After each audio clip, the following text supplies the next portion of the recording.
Hey everybody, welcome to Y Family Farm. Today we got a package in the mail from Garden State Gardener, and we got some ladybugs, and I thought I'd just show you how they come in. Okay, so we got this package in the mail, and these are the ladybug larvae.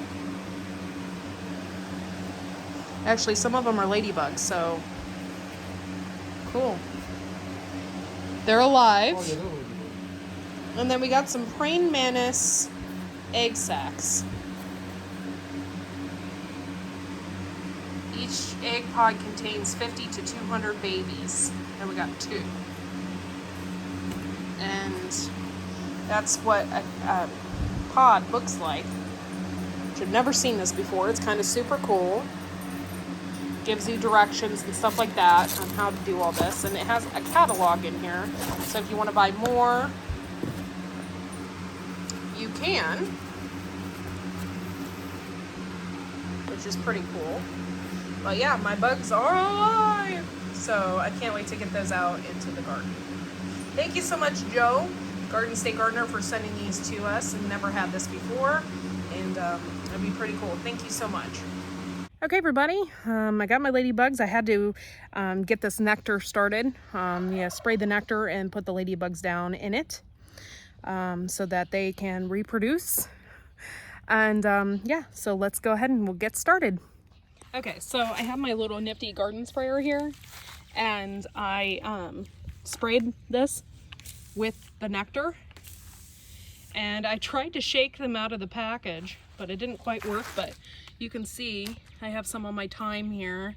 I'm going to open up the package, I think, a little bit more so that they can all come out. And then I got one more package that I'm going to release them, I think, on my peas. So super exciting. But yeah, they're starting to come out right now, so that's, yeah, loving it.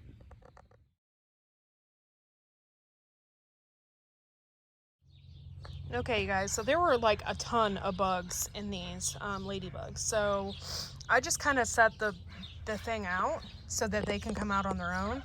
But I did take out the straw that was in the package as well, so that they could get on things easier.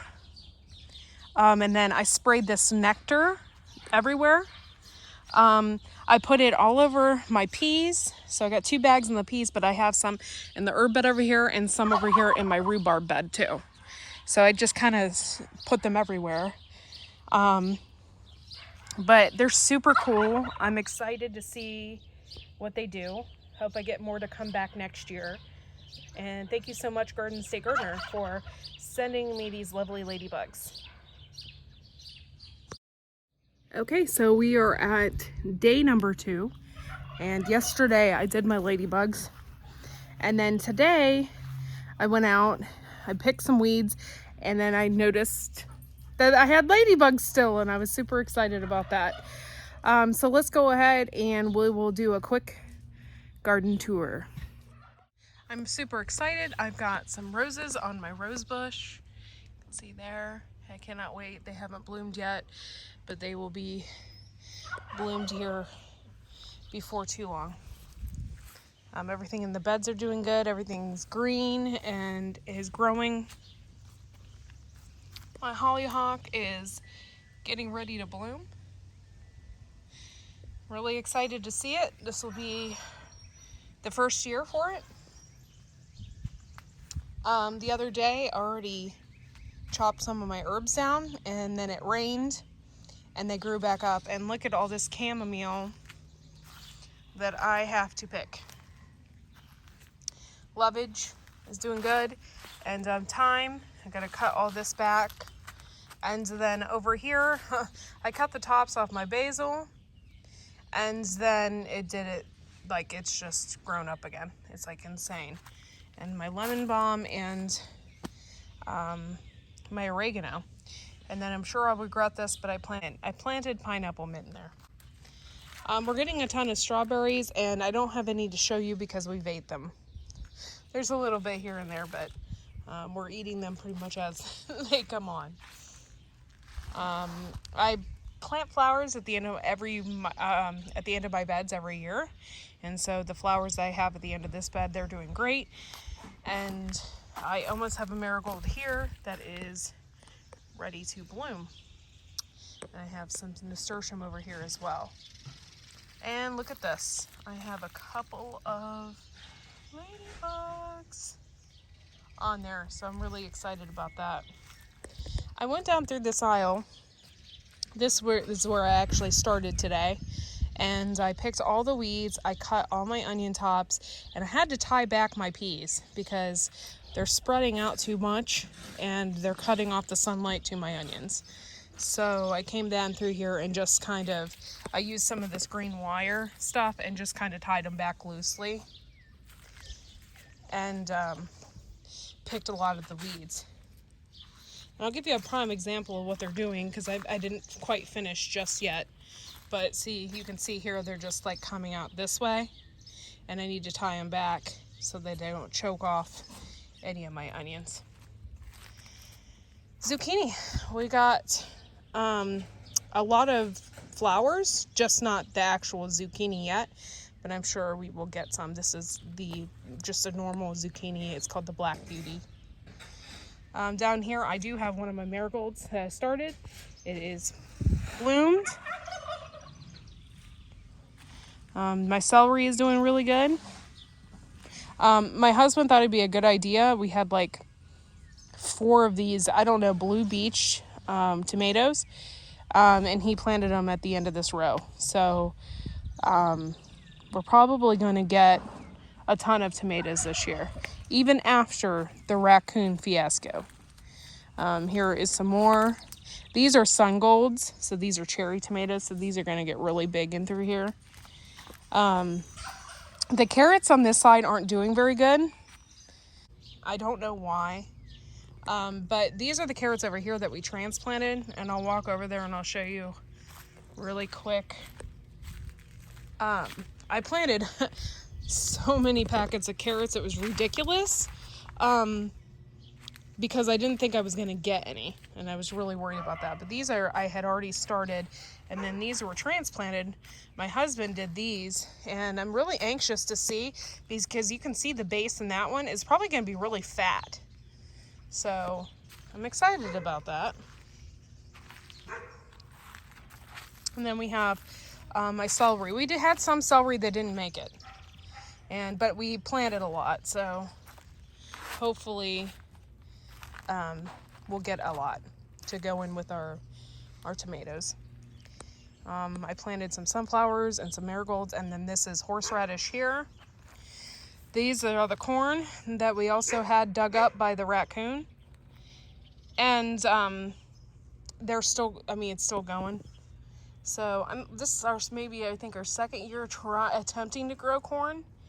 We did it, I think, the first year and nothing happened. So this is going to be an experiment.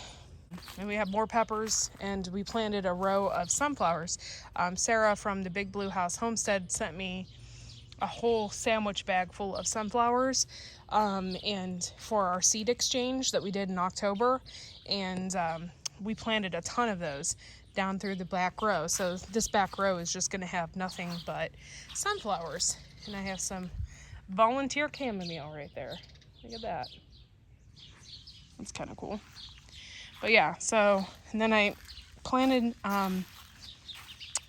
some Mexican sunflowers right here in this pot. So that's going to be interesting to see that too. And I see a really scrumptious strawberry down there. I don't know if you guys can see it, but we missed it. Look at that.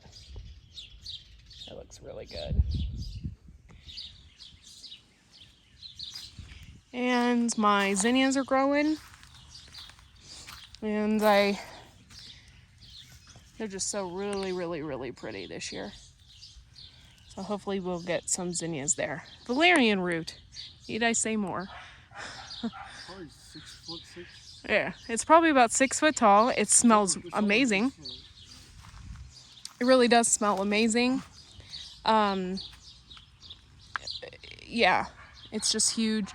I haven't seen a whole lot of bees on it though, but they just said the bees love it, so we shall see. Of course, I got my green queen zinnia that has bloomed. My rhubarb is doing, oh my God, so much of it. Like, this is ridiculous. Lettuce, we've already eaten some of it, which is really exciting. I do need to get in here and weed a little bit, but I love this. This is Rocky Top, which is one of my favorite blends, and it's really good. And yeah, I need to get in here. Maybe we'll make some taco salad or something. Sounds good. I also have my radishes. I planted dill in the center of this. As you can see, I got like little sprigs of dill in the center. And that we'll use for pickles and pickling and stuff.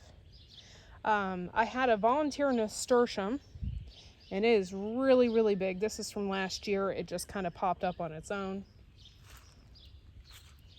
And I need to get in this bed. I need to pick all these weeds. I dumped a lot of ladybugs over here. And thank you so much, Garden State Gardener, for sending me those. That's the coolest thing ever.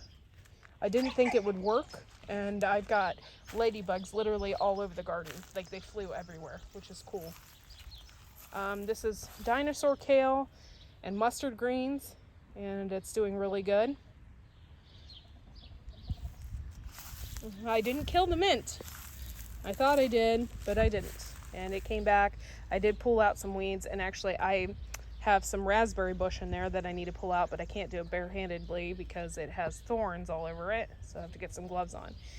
It has spread, and it has spread to the ground over here, but I'm not really complaining. I think I do want mint all through here. I'm really thinking about it, and I think that's a really good idea. Raspberry bushes, they were cut down, and they're coming back full force. These are lunchbox peppers. And then over here we have spaghetti squash. And the spaghetti squash is doing really good. I actually had some issues with some bugs already this year, and I put some DE on it the other night because the cucumber bugs were just eating it alive.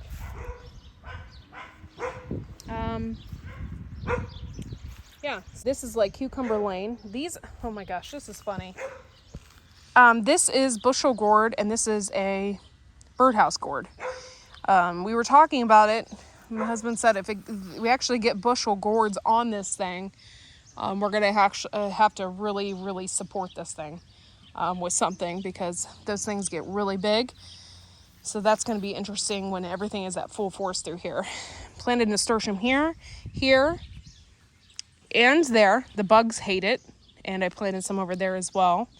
And we planted these, I think they're called beta alpha, aren't they? Beta something, cucumbers. I can't think of them right now, the name. But they aren't doing very hot, and I don't really know why. They are getting riddled with bugs, though. But they're just not doing near as well as some of the other cucumbers. And we just put chicken manure on them. I'm going to come back here at night and spray with DE again. And yeah, they're actually looking better. They're looking a lot healthier. I was kind of worried about that. But yeah, we got some over here too. These are yellow Dutch cucumbers, and they're really, really, really good.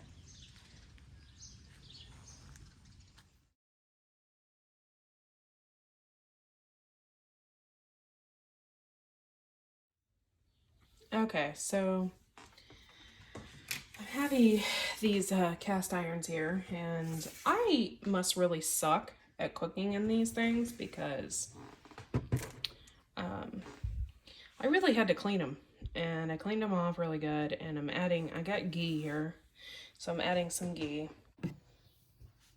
Okay, so I have these cast irons here, and I have some ghee, and I'm just putting on some ghee. This is not like, I'm not dripping this or anything, but anyway, I must really suck at cooking on these things because I've tried everything to keep stuff from sticking. Like usually the first time it works out great, and then the second time is horrible. I don't know if I'm not doing something correctly or what it is, but this one was the worst. So now I'm just oiling it, making sure that it's not like dripping. And you have to oil every single part of this. So that's what I'm doing there. And I'm oiling the back. And then I'm going to stick this in the oven for an hour.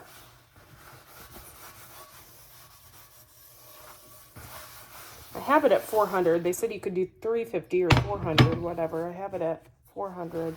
But you could probably do it at any temperature, because I've known people to stick these in the campfire. So I don't see, yeah. There we go, and it is ready to go.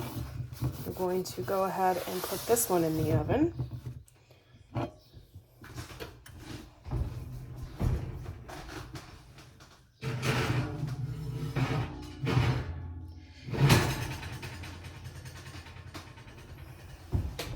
And now I have this big one, and I've already scraped it out and everything.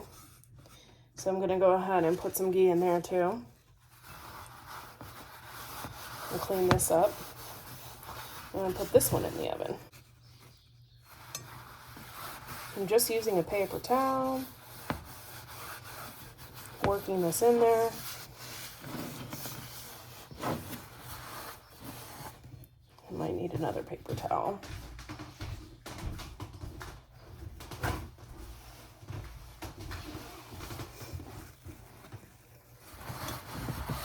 I'm going to just work that in there and wipe it in there really good.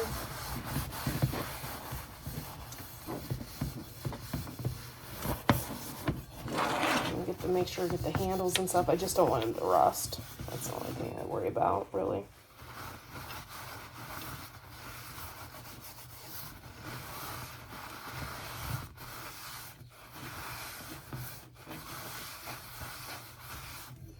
Do the other side really good. Oil it.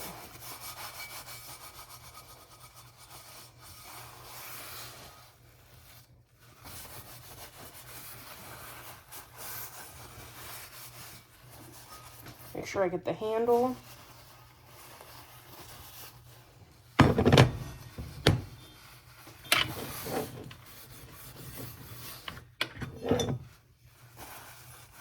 Ooh. And it's pretty much done. Thanks everybody for watching. Make sure to like and subscribe to our channel, and we will see you all in the next video. Bye guys.